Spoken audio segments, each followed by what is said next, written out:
Ahmedabad municipal corporation દ્વારા underpass બંધ રાખવા અંગેના તાજેતરના પરિપત્રને લઈને ચાલી રહેલી ચર્ચાઓ વચ્ચે મ્યુનિસિપલ કમિશનરે સ્પષ્ટીકરણ આપ્યું છે। કમિશનરે જણાવ્યું છે કે પરિપત્રનું ખોટું અર્થઘટન થઈ રહ્યું છે અને આ સૂચના માત્ર સુરક્ષાના હેતુથી છે।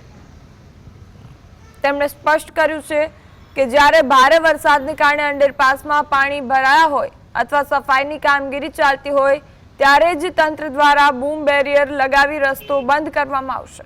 ભૂતકાળમાં લોકો દ્વારા બેરિયર હટાવી જોખમી રીતે અંડરપાસમાં પ્રવેશવાના જીવલેણ બનાવો બન્યા છે, જેને અટકાવવા માટે જ આ કડક સૂચના અપાઈ છે। આ નિર્ણયનો મુખ્ય હેતુ લોકોના જીવ બચાવવાનો છે અને આવી જોખમી સ્થિતિમાં તંત્ર દ્વારા પ્રતિબંધિત કરાયેલા અંડરપાસમાં જો કોઈ વ્યક્તિ નિયમ તોડીને પ્રવેશ કરશે તો ત્યારબાદ સર્જાનાર અકસ્માત કે જાનમાલના નુકસાન માટે કોર્પોરેશન કોઈ પણ પ્રકારની જવાબદારી સ્વીકારશે નહીં।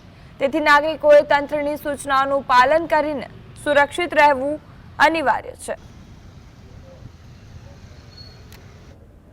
અગાઉના કિસ્સામાં પણ એવા બન્યું હતું કે આપણે બંધ કર્યા હોવા છતાં પણ કેટલા કેસમાં વાહનો અંદર જતા હતા, બसेस અંદર જતા હતા અને કેટલા કિસ્સામાં બૂમ બેરિયરને પણ નુકસાન પહોંચાડવામાં આવ્યું છે।